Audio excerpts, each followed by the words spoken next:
بسم اللہ الرحمن الرحیم۔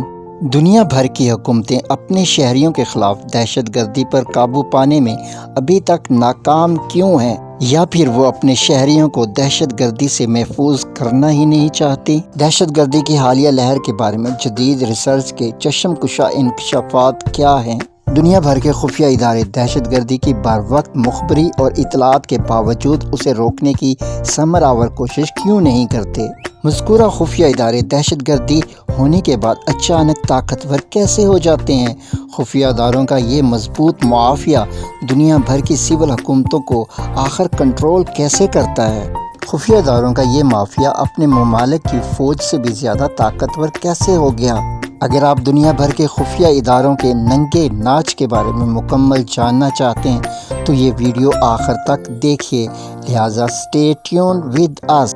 ناظرین، ایک وقت ہوتا تھا جب کسی ملک یا قوم کو کمزور بنانا مقصود ہوتا تو اس کے دشمن وہاں پر دہشت گردی کرواتے تھے، جیسے پاکستان میں 80 کی دہائی میں کمیونسٹ ممالک یہاں دہشت گردی کرواتے تھے۔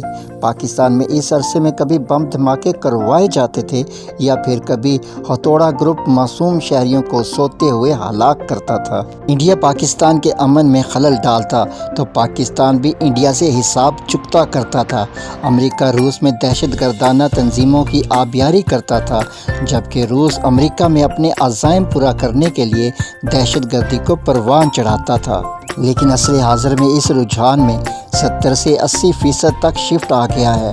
اب دنیا بھر کی حکومتیں اپنے ہی ملک کے اپنے ہی شہریوں کو دہشت گردی سے محفوظ کرنے میں پوری طاقت صرف نہیں کرتی۔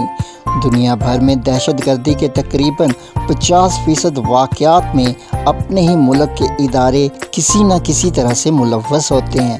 ناظرین، شاید آپ ہمارے اس دعوے پر چونک جائیں اور اس پر یقین نہ کریں، لیکن یہ دعویٰ حقیقت پر مبنی ہے۔ ہم اس ویڈیو میں ٹھوس دلائل سے اس دعوے کی صداقت ثابت کریں گے۔ لیکن یہ دعویٰ سننے کے بعد جو پہلا سوال ذہنوں میں ابھرتا ہے، اپنے ہی ملک کے امن میں خلل سے، اپنے ہی شہریوں کے ہلاک ہونے سے، اپنے ہی ملک کی املاک تباہ ہونے سے حکومتوں یا حکومتی اداروں کو کیا فائدہ حاصل ہوتا ہے؟ لیکن اس سوال کے جواب دینے سے پہلے ہم یہ جاننے کی کوشش کرتے ہیں کہ دہشت گردی کے اس رجحان میں یہ شفٹ کیوں آیا، یا پھر اس تبدیلی کے محرکات کیا ہیں۔ شہریوں کی سول زندگی اور پرائیویسی میں مداخلت اور در اندازی کا جواز حاصل کرنا۔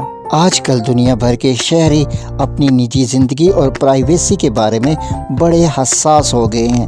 شہری یہ نہیں چاہتے کہ حکومت ان کی ذاتی زندگی کی معلومات حاصل کریں۔ دوسری طرف زیادہ تر حکومتیں اپنے خلاف سازش یا بغاوت کے خدشے اور خوف میں مبتلا رہتی ہیں۔ چنانچہ ان نام نہاد سازشوں اور بغاوتوں کے تدارک کے لیے شہریوں کی نجی زندگی کے بارے میں زیادہ سے زیادہ معلومات حاصل کرنا چاہتی ہیں، لیکن اس مقصد کے حصول کے راستے میں سب سے بڑی رکاوٹ شہریوں کے لیے بنائے گئے ریاستی قوانین ہیں۔ خاص طور پر بنیادی انسانی حقوق کے تحفظ کے لیے بنائے گئے قوانین حکومتوں کے اس مقصد کے راستے میں حائل ہو جاتے ہیں۔ حکومتیں محض جنگی اور ہنگامی حالات میں ہی ان قوانین کو معطل کر سکتی ہے یا ایک حد تک کمزور بنا سکتی ہے۔ کسی دوسرے ملک پہ بلا وجہ جنگ کرنا حکومتوں کے لیے آج کل ممکن نہیں رہا، لیکن دہشت گردی کے واقعات سے حکومتیں اپنے ملک میں بڑی آسانی سے ہنگامی حالات پیدا کر سکتی ہیں۔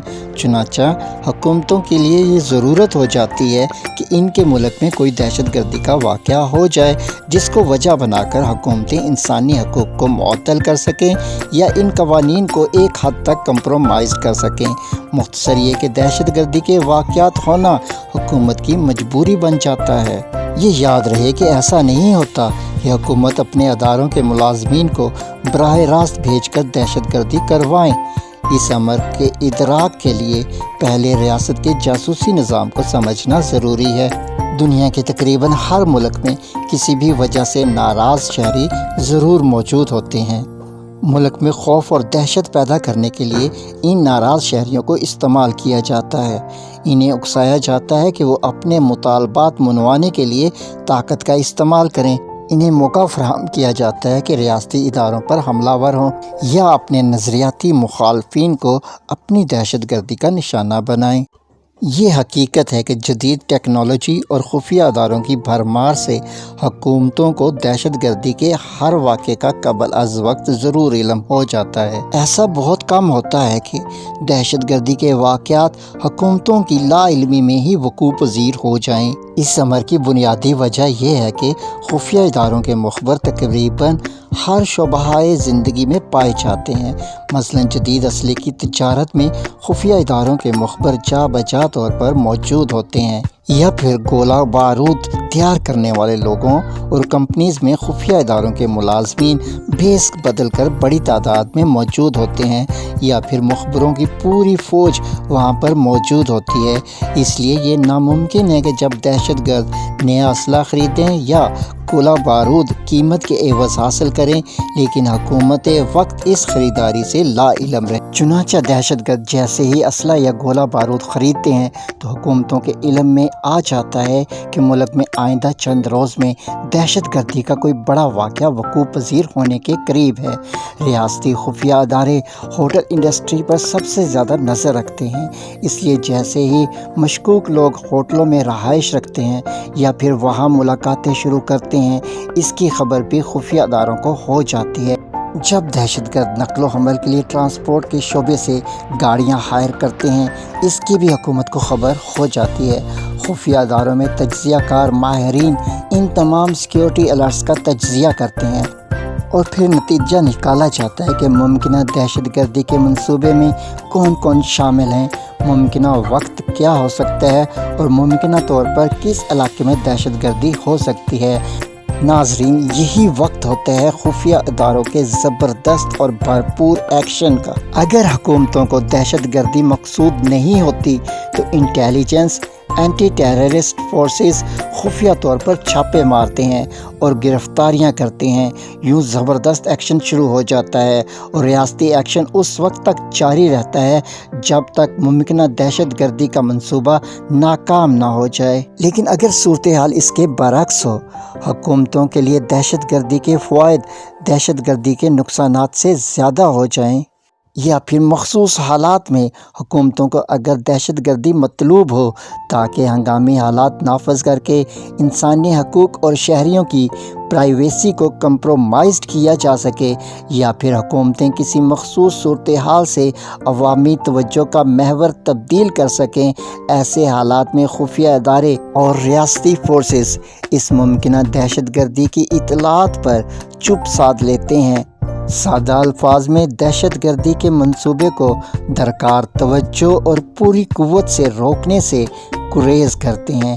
یوں جب وہ دہشت گردی منصوبہ پایۂ تکمیل کو پہنچتا ہے جس سے حکومتیں اپنے مطلوبہ اہداف حاصل کر لیتی ہیں، مثلاً شہریوں کی فون کالز ٹریپ کی جاتی ہیں اور ریکارڈ بھی کی جاتی ہیں، اظہار رائے کی آزادی پر قدغن لگایا جاتا ہے، لوگوں کے اجتماع پر پابندی عائد کر دی جاتی ہے، خفیہ اداروں اور پولیس کو شہریوں کو گرفتار کرنے کے لیے لامحدود اختیارات حاصل ہو جاتے ہیں۔ دہشت گردی کے تدارک کی آڑ میں حکومتیں اپوزیشن اور اپنی مخالف سیاسی قوتوں کو پوری طاقت سے دبا دیتی ہیں۔ انٹرنیٹ کو یا بند کر دیا جاتا ہے یا سلو کر دیا جاتا ہے، سوشل میڈیا ایپس کو کمپرومائزڈ کر دیا جاتا ہے، دہشت گردی کے خلاف بنائے گئے ریاستی قوانین کو اپنے سیاسی مخالفین کے لیے استعمال کیا جاتا ہے، حکومتیں حقیقی معنوں میں بدمست ہاتھی بن جاتی ہیں۔ یوں اب یہ ثابت ہوا کہ دہشت گردی کے واقعات سے حکومت کے لیے نقصانات نہ ہونے کے برابر ہوتے ہیں، جبکہ فوائد اور اختیارات بے شمار اور کئی گنا زیادہ حاصل ہو جاتے ہیں۔ جبکہ عام شہریوں کے لیے دہشت گردی کے واقعات میں نقصانات ہی نقصانات ہوتے ہیں، ان کی جانیں ہلاک ہو جاتی ہیں، ان کی املاک تباہ ہو جاتی ہیں، ان کی شہری آزادیوں کو واپس لے لیا جاتا ہے، حکومتیں کھلے عام ان کے انسانی حقوق کو پامال کرتی ہیں۔ دہشت گردی کے واقعات سے حکومتوں سے بھی زیادہ جن کو فائدہ ہوتا ہے وہ ہیں ان ممالک کے خفیہ ادارے۔ یہ کہنا غلط نہ ہوگا کہ خفیہ اداروں کی بقا دراصل دہشت گردی کے واقعات میں مضمر ہے۔ دہشت گردی کے واقعات خفیہ اداروں کو لامحدود اختیارات سے نوازتے ہیں، حتیٰ کہ بعض مخصوص حالات میں خفیہ ادارے اپنے ملک کی حکومت اور فوج سے بھی زیادہ مقتدر اور طاقتور ہو جاتے ہیں۔ یہ الگ بات ہے کہ خفیہ ادارے ممالک کی حکومتوں اور افواج کے ماتحت ذیلی ادارے ہوتے ہیں، لیکن دہشت گردی کے یہ واقعات انہیں اپنے ملک کا بے تاج بادشاہ بنا دیتے ہیں۔ یوں خفیہ اداروں کی طاقت اور اختیار کا ننگا ناچ شروع ہو جاتا ہے۔ ہم سب جانتے ہیں کہ ان اداروں کے اہلکار کسی آئین کو، کسی قانون کو خاطر میں نہیں لاتے۔ ہنگامی حالات میں تو یہ خفیہ ادارے خدا کے بعد زمین پر سب سے زیادہ با اختیار ہو جاتے ہیں۔ دہشت گردی اور ہنگامی صورتحال ان خفیہ اداروں کی ضرورت کو مزید گہرا کرتے ہیں۔ اگر کسی ملک میں 1 یا 2 سال کے عرصے میں کوئی دہشت گردی کا واقعہ وقوع پذیر نہ ہو تو ان اداروں کی اپنے ملک کی حکومت اور لوگوں پر کنٹرول کم ہو جاتا ہے، اور جیسے جیسے یہ عرصہ بڑھتا جاتا ہے ان خفیہ اداروں کی گریپ مزید کمزور سے کمزور ہوتی جاتی ہے۔ لیکن پھر کوئی نہ کوئی دہشت گردی کا بڑا واقعہ رونما ہو جاتا ہے تو فوراً خفیہ اداروں کی یہ پکڑ دوبارہ سخت ہو جاتی ہے اور وہ واپس عروج اور طاقت کی جانب گامزن ہو جاتے ہیں۔ ناظرین، اس بارے اپنی رائے اور اپنے خیالات کا اظہار ضرور کریں کہ آپ کو یہ تحقیق حقیقت پسندی کی کڑوی گولی لگتی ہے یا پھر کانسپائریسی تھیوری لگتی ہے۔ ناظرین، اس ویڈیو میں جس تحقیق کا ذکر کیا گیا ہے وہ کسی بھی ایک مخصوص ملک کے متعلقہ نہیں ہے، بلکہ پوری دنیا میں دہشت گردی کے بارے میں جدید تحقیق کا تجزیہ ہے۔ ویڈیو پسند آئے تو لائک، شیئر، سبسکرائب